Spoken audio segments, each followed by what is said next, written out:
অরুণ ভাই, শুনলাম আপনার দাদি নাকি প্রেগনেন্ট, মিষ্টি খাওয়াবেন না? এইটা কেমনে সম্ভব? দাদা তো 2 বছর ধরে ঘুমায়। তাইলে নিশ্চয়ই অন্য কেউ গুলি করছে, আপনারা কেউ টের পান নাই। ও মনে পড়ছে, 6 মাস আগে দাদার 2 ঘন্টার জন্য জ্ঞান ফিরছিল। হ্যালো, আপনার সাথে জরুরি কিছু কথা আছে। দেখেন, যা বলার বিয়ের আগেই বলেন, বিয়ের পরে অশান্তি চাই না। দেখেন, কোনোদিন প্রেম করতে পারি নাই, তাই ভাবছি বিয়ে করে বউর সাথে প্রেম করব। বিয়ের পরে বাজে কথা একদম শুনতে পারবো না, আমি কিন্তু ছোটবেলায় অনেক সাইকেল চালাইছি। ভাইজান, আপনি কি মার্কেটের দিকে যাচ্ছেন নাকি? জি ভাবি, মার্কেটের দিকে যাচ্ছি। আপনার কিছু লাগবে? আমার জন্য ভালো কোম্পানির একটা বেলুন নিয়ে এসেন তো। কিন্তু ভাই তো বাড়ি থাকে না, বেলুন দিয়ে কি করবেন? ভাবি যে কয়টা বেলুন আপনার পিঠে ভাঙছে না, সব কটাই আমার ছিল। অরুণ দা, জাতীয় সঙ্গীত যদি পরিবর্তন হয় তাহলে আপনি কোন গান সাজেস্ট করবেন? নার্গিসের গাওয়া একটা গান, সাথে যদি হিরো আলম দ্বৈত কণ্ঠে গায় তাহলে ওটাকে জাতীয় সঙ্গীত হিসেবে বিবেচনা করা যেতে পারে। অরুণ ভাই, কোন গানটার কথা বলতেছে?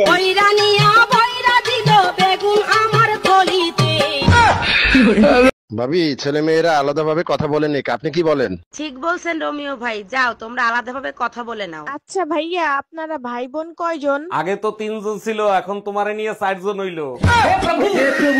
এখন তো আমাকে আর ভালো লাগবে না, আমি তো বুড়া হয়ে গেছি, তাই না? ভুল হয়ে গেছে, বিয়ের পরে তোমারে আয়না ঘরে রাখা উচিত ছিল। আমারে কি আয়না ঘরের গামছার মতো লাগে যে ব্যবহার করলে নষ্ট হবে না? আরে গামছা হোক আর মানুষ, চরিত্র তো আর বদলাইতো না, তাই না? ভাইয়া, আপনার কাছে হানিমুনের কি প্যাকেজ আছে? কক্সবাজার যান 3 দিন 3 রাত 20,000 টাকা। এর থেকে সস্তা কিছু আছে? তাহলে কুয়াকাটা যান 3 দিন 3 রাত 10,000 টাকা। এটাও বেশি হয়ে যাচ্ছে, এর থেকে একটু সস্তা। তাহলে সুন্দরবন চলেন আমার সাথে, 3 দিন 3 রাত ফ্রি। অরুণ ভাই, আপনি তো চায়না মেয়ে বিয়ে করছেন। চায়না মেয়ে তালাক দিলে কি দেনমোহরের টাকা দিতে হয়? চায়নার জিনিস তো 6 মাসের বেশি টেকে না, যদি টিকেও যায় তালাক দিয়ে দেখো, মনে হয় না দেনমোহরের টাকা দেয়া লাগবে। শিশু সাফা, তুই তার একদিনে দেখিস তত্ত্ব কুচিং কাছ থেকে আমি যেন আগে করে ছাড়বো স্যাংসুং সিংসা। চলেন ভাবি, আপনি আর আমি নির্জন কোন স্থানে ঘুরে আসি। না বাপু, আমি যাব না, নির্জন জায়গায় একা পেয়ে যদি কিছু করেন। আরে ভাবি, আপনি আমার উপর বিশ্বাস রাখতে পারেন, আমি কিচ্ছু করব না। কিছু যদি নাই করেন তাহলে নির্জন জায়গায় যে লাভ কি? ভাই রোমিও, সবাইরে থাল বাসন নিয়ে শাহবাগে যাইতে বল, আমি আসতেছি। কি ব্যাপার, থাল বাসন নিয়ে এখন কি শাহবাগে খয়রাত করতে যাবা? আরে না, আন্দোলন করতে যাব। খয়রাতিদের জাতীয়করণ করতে হবে তার জন্য? আরে না, এক দফা এক দাবি, 5 টাকা 10 টাকা চলবে না, 100 টাকা 50 টাকা দিতে হবে। ভাই, পাশের বাসার ভাবিরে দেখছো কি বিশ্রী ভাবে শাড়ি পরে? কোন ভাবি, যারে সবাই এখন আন্টি বলে ডাকে? আরে হ্যাঁ, পেট বের করে শাড়ি পরছে, পেটের বিশ্রী কালো দাগ দেখা যায়। আরে বোকা, ওটা কালো দাগ না, ওটা হলো পেটের নিচে ট্যাটু আঁকানো। আজকে তোরে খাইছি, ওইটা তো তুই দেখলে কি করে?